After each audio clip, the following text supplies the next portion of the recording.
Okay, thank you for coming. This is the second video for logic and argument. The title is Structure of Argument. So here, today, I'll be talking about how arguments are organized. What are some important components in argument? And how are we to discern a good argument from not so good one? So let's start with examining writing at a different levels. And I follow researchers named Shaughnessy in 1979. She classified writing into three different groups.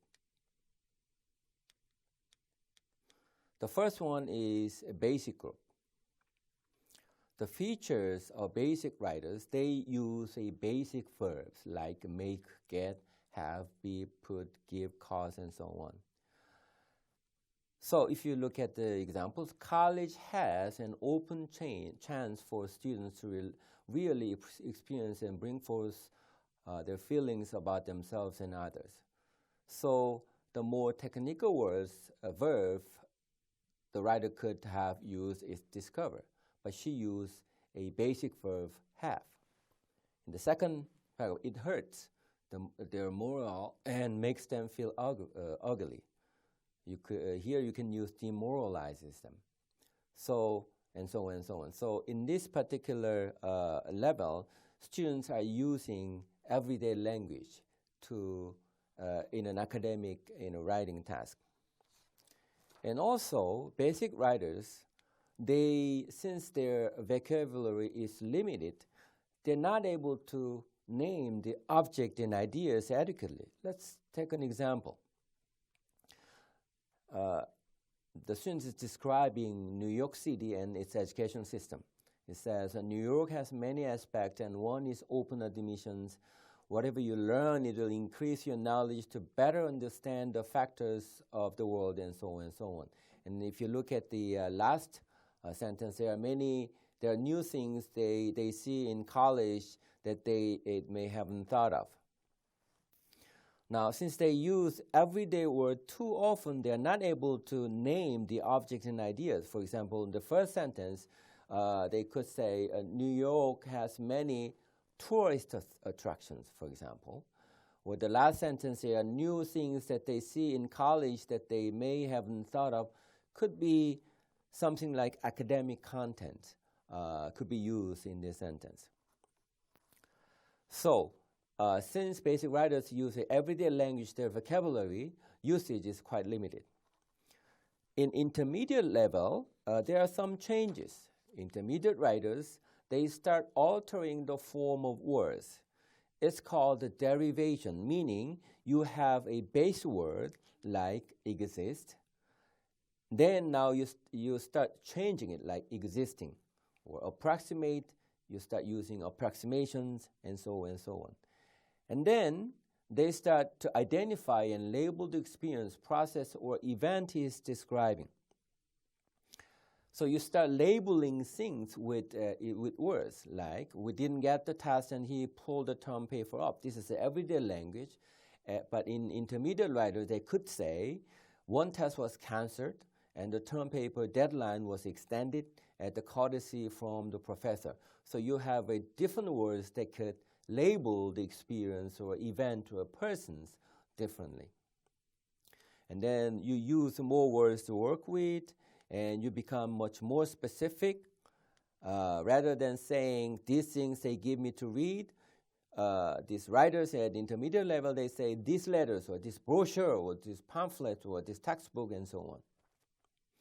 And then they use more informative adjective. Rather than he's good, they can say he is interesting, well-read, and informed, and so on. There are some other features of intermediate writers. They begin testing words against the thought that evoked them, so they try to take their ideas and then use English words to express them. And they seek precise words out and sharp delineations of scene and events. So they become a little more specific in describing the scene and scenes. So you can stop this video and then compare these two. Now we begin to describe advanced writers. Advanced writers start using relational words, phrases, and sentences. So this is something that we learn from a grammar book, while X also Y. It is not X, but rather Y, or as much as Y, the more X, and the more Y, and so on and so on. So this means that the advanced writers start looking at the relations between words, phrases, and clauses. So let's look at this example. More privileged students, while far more advanced in many scholastic aptitudes, also show lack of skills in reading and writing. So here you can see there's a main clause, and then you have a supplementary secondary clauses. So in describing this sentence, the writer is able to discern the main clause and then secondary clause, and then give them some relations. And also, while it is true that there are a great number of jobs that require little or no reading and writing abilities, the brunt of the jobs fall into categories which not only require well-posed person, but also one who can handle all types of instructions, vocal and written. So you can see that as writers use different clauses, they can give different weight. Some clauses are much more important than the others, and the advanced writers can handle those different weight by connecting components of the sentences. And also, advanced writers, they can describe and identify an object and relate an idea in more than one ways. Okay?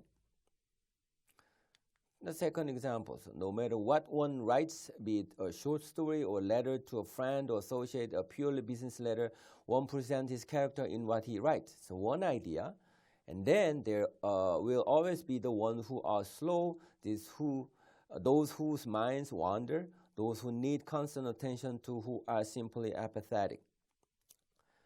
So one basic ideas could be approached from a different angles, and they can do that in advanced writer. This involves the ability to juggle contradictions, exceptions, multiple levels of meaning through syntactic fluency. So they can lay out not only one idea, but several ideas that are pointing to the same point. So another features of advanced writers, they could write with predictable phrases. So these are the expressions that are often used in a native speech, that expressions that go together, like tangible result, extensive vocabulary, solid background, serious intentions, mutual collaborations, and so on. And also, they could use sentences that have adverbial conjunctions. Adverbial conjunction meaning you have a sentence, clause structures that works like an adverb to modify the main part. So, elementary school hatred rather than the need for learning is taught, and in such an atmosphere, it is hard for learning skills to develop.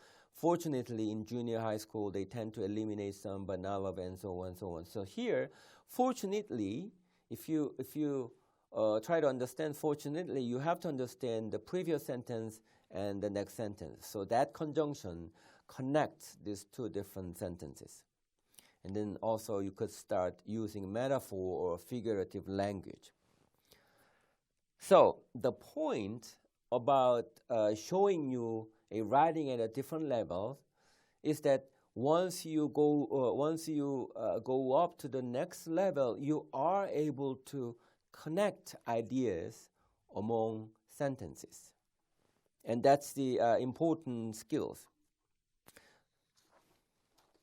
So this is one way. At the same time, this could provide us one clue with which we could discern, we could tell good writing from bad writing. We have to be able to identify good writing from bad writing yourself. Otherwise, you won't be able to produce one, right? So here's one quote that I think is very important to remember in understanding connected sentences. It's from Shanice's 1979. She says, the mature writer is recognized not so much by the quality of his individual sentences as by his ability to relay sentences in such a way as to create a flow of sentences, patterns of thought, according to the principles of passages. So this means you produce, say, sentences. Each sentence could be good, but unless they are connected, you don't create a story. You don't create a logic. So what's important is produce one idea that was produced through several sentences in which ideas are connected. Right? She went on to say, the quality of an idea is not to be found in a nucleus or thesis statement, but in sentences that follow or lead up to that statement. An idea in this sense is not a point so much as branching tree of elaborations and demonstrations. So good writing has to be connected in such a way that you have a principal idea, but there are connected sentences that lead up to that idea, or that idea was produced and then led to another one through a connected and logical way. And that's the one good way for us to think about how to build a good argument. So let's take an example. Okay?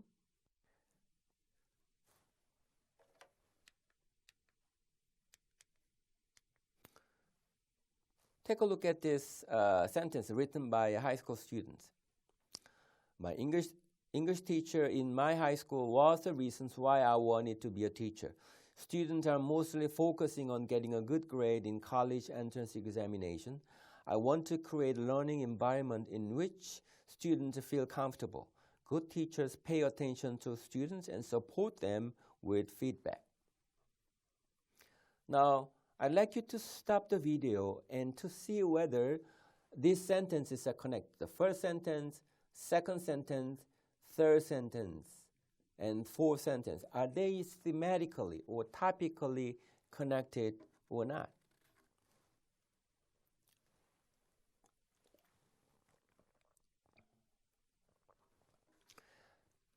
In doing so, we could talk. You could think about whether these ideas are lead to somewhere, or all the sentences are saying the different thing.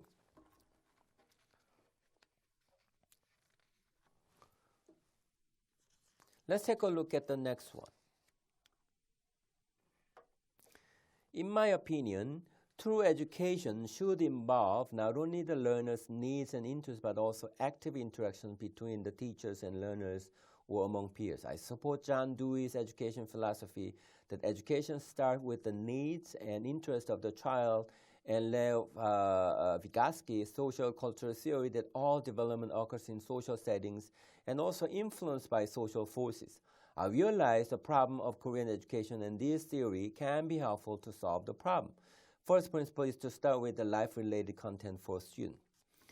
So as we read the sentences, we want to know whether ideas are logically connected by looking at the sentence and the sentence and ideas that connects them. So let's take an example. If you look at the last sentence, I realized the problem of Korean education, and this theory, when the writer says this theory, meaning some theories that mentioned in the prior sentences, social cultural theories, I think, can be helpful to solve the problems and so on. So there's some indication that this sentence is connected. But then there are, if you look at more deeply, it may not be, this paragraph may not show too great connections. Let's take a look at the first and second one. In my opinion, true education should involve not only the learner's needs and interests, but also active interactions between the teachers and learners among peers. So there's two ideas. One, learner's needs and interests. Second idea is interaction. Let's see how these two ideas are taken up and then follows through in the next sentence. The writer says, I support John Dewey's educational philosophy that education starts with the needs and interests of the child. So needs and interests is connected here. And then Leo Vygotsky's social cultural theory that all development occurs in social settings and also influenced by social forces. So social may be related to active interaction. But if this is the very first paragraph, there has to be some explanations to connect social cultural theory and then interaction. The question might be, Vygotsky talks about social cultural theory is really about social interaction, and so on and so on. So those connections could have made this sentence a little stronger. So since this is only second class, I just want to practice a little bit about these connections by practicing with the very first sentence. I'd like you to take 2 to 3 minutes to see whether you can connect these sentences better or not. And I'll come back and then try to make these sentences connected.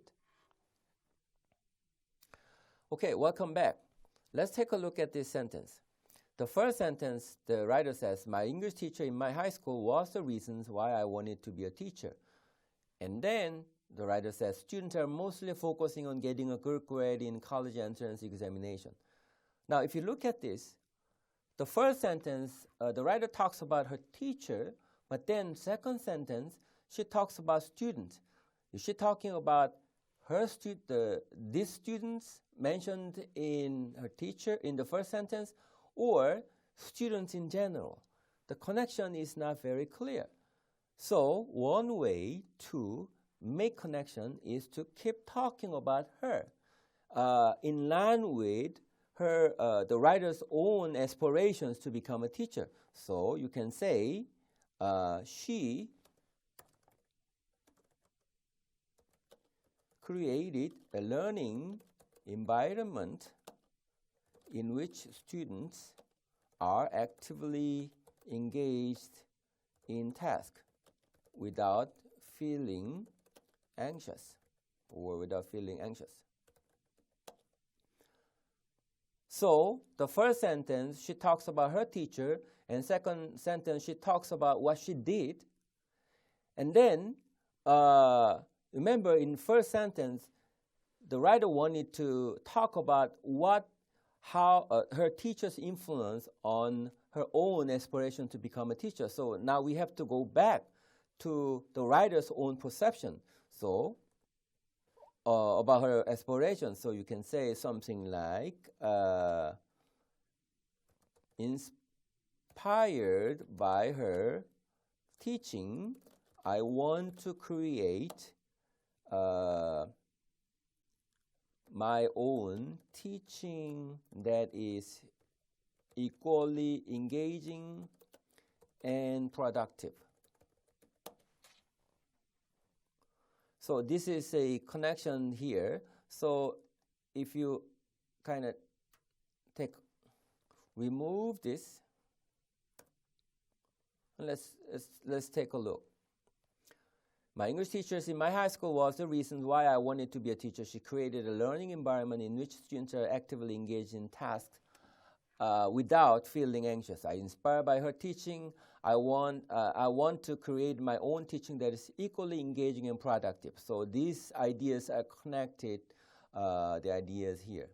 Then you can say good teachers pay attention to students and support them with, since she has not talked about feedback, you can say something like support them with supportive, encouraging, or positive attitude.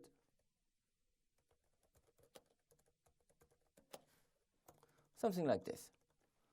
Positive attitude. Okay? So this is the sort of revision process that I want you to go through during this semester. When you look at look at your writing, you see the connections, and then try to build a logical relations among sentences. Now that you've seen some ways to make connected discourse, I'd like to present a few key factors in discerning or in telling good argument from not so great argument. And there are some tangible resources that we can rely on in make this distinction. The first one is distinction between premise and conclusion. So this is a technical word. Premise means a previous statement or proposition from which another is inferred or follows as a conclusion. In other words, there are two ideas. One idea leads to the other. So the first idea is called premise, and the second idea is conclusion. So premise leads to conclusion. So it's not very complicated. It's a very simple idea. If you have a conclusion, you need to have some previous sentence that is logically connected to conclusion. So let's take an example. Because the commercial districts pay significant amount of taxes, local businessmen should be allowed to build as many as they want on their land. So in this case, the conclusion would be businessmen should be allowed to build a business district. But then premise would be commercial district pays a lot of taxes, right? So since commercial district pay taxes, we should allow businessmen to build those districts. So simple relations between premise and conclusion. Let's take another example. Soccer fans have long argued that the city should build a downtown soccer stadium. If the city doesn't build a new stadium, the team may leave, and a major city deserves a major league team. Furthermore, downtown's weather is superior to the wind of the present site, and the public transportation to downtown would make the park more accessible. So if you identify premise and conclusion should be, city should build a downtown soccer stadium. But then there's a more than one premise, more than one reasons why city should build downtown soccer stadium. So you could figure those out. There are 3 or 4 premises in there. So these are sort of basic components in argumentative writing. In order for you to reach a conclusion, you have to have some premises that leads to that conclusion. There are other elements in argumentative writing that we'll need to pay attention. The first one is inference. Inference is a conclusion about the unknown made on the basis the known. So something visible, you see something, then you can infer something that is not visible. So for example, if somebody smiles, then we say he's happy, right? We are inferring something from somebody's smile. Facts. In the argument, you need to have some information that can be verified, that can be checked and proved. Third, based on inference and fact, you need to make judgment in argumentation. So when you make an argument, you say this is right, wrong, adequate, practical, useful, or not, inadequate, wrong, and so on and so forth.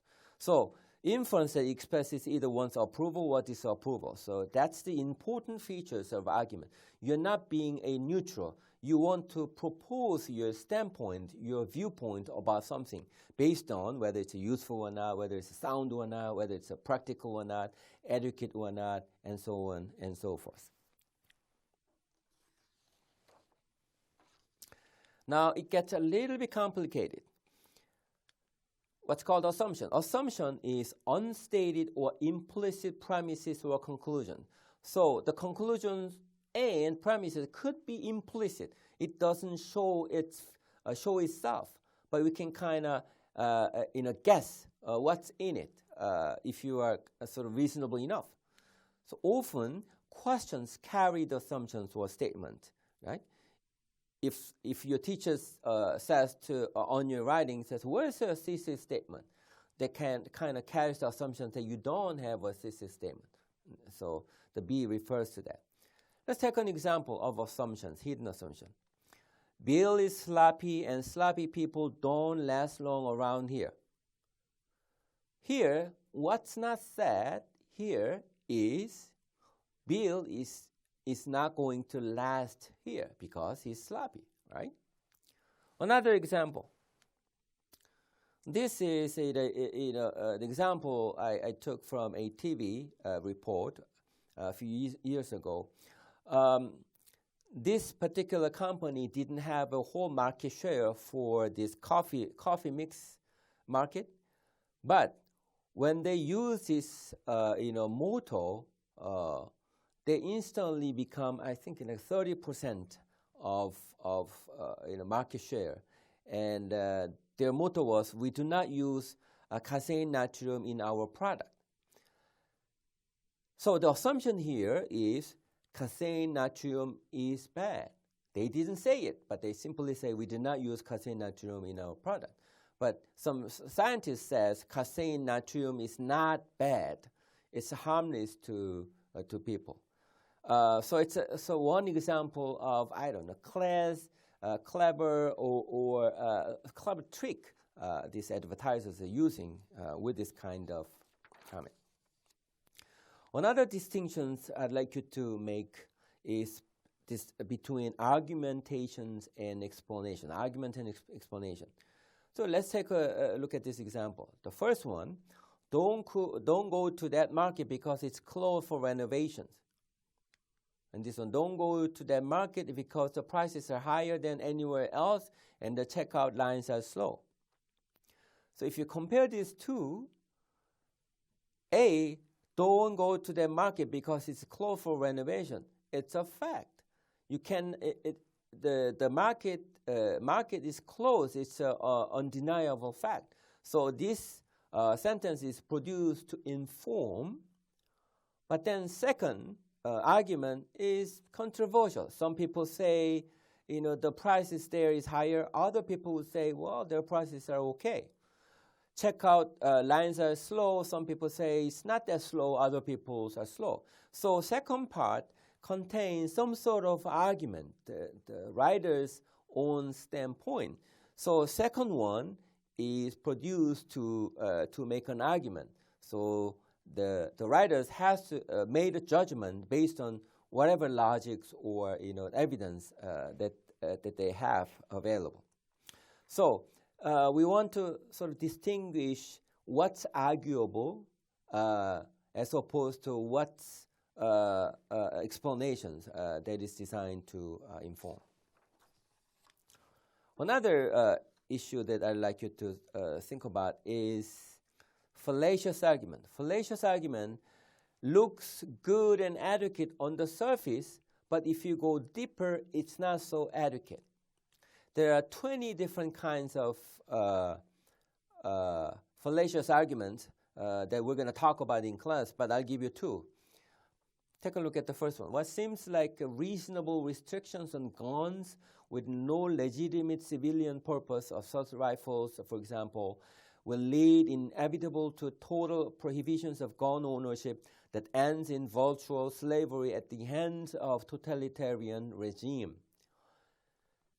So if you look at this sentence, it refers to a gun restrictions, especially in the United States.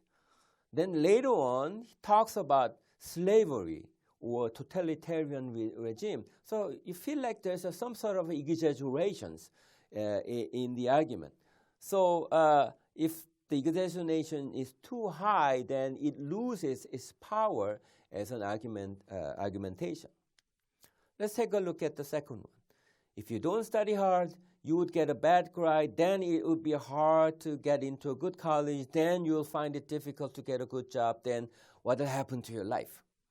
So this is what's called the slippery slope. One argument leads to the next and the next and so on and so on. But in every argument between the sentences, there's a hole. If you don't study hard, at the end of the day, your life will be ruined. And that's a big leap of jump to conclusions that may not hold in real world. The last one I'd like you to think about in thinking about argument is levels and framing. So when you talk about some ideas and examples, there's a different levels, and this is produced by Hayakawa. He calls it level of abstractions. He says, language starts on the ground and moves up to the concept abstracted from the concrete source. So let's say you have a cow whose name is Bessie. And that's a sort of ground level labeling.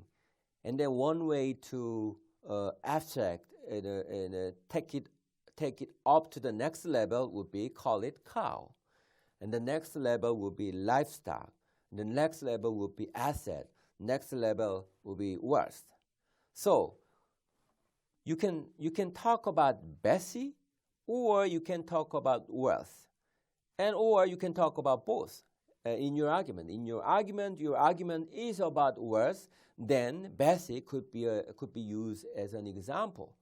So if you're able to go back and forth between higher level and then lower level, your argument will show some strengths. But if you're not able to connect them in your writing will not one hold. So let's take an example. It's a conversation between A and B. A says, what do you mean by justice? And B says, justice means the quality of being just or fair. What do you mean by fair? By fair, I mean freedom from favoritism or deceptions or conforming with established standards. What do you mean by established standards? Rules and regulations. What does that mean? Follow rules and regulations, ensure justice in our society. So what's wrong with this conversation? One way to handle this problem is that the argument remains at the higher level. The answer talks about justice, but then goes back to justice. So justice may be at a higher level, but if she talks about some concrete examples, say for example, traffic violations or cheating in the classroom tests and so on, then it helps readers to understand the higher abstract concept justice and then actual examples, because it's a personalized or applied to a real world setting. So if you when you write, depending on your readership, you ought to be able to regulate or control the level of your argument to make your writing strong and convincing. Okay, there are some other elements in an argument. These are some important components that would be pretty useful when you try to build your own argument, and then when you try to discern good argument from not so good argument. Okay, so this is the second video clip, and in the third video clip, third and fourth video clip, I will present some sample writing, and then in the third video, I'll try to help you and demonstrate how to write a first draft. And then in the fourth video clip, I'll demonstrate how to revise that paper to make the paper connected logically and convincingly. Okay? All right. Thank you very much.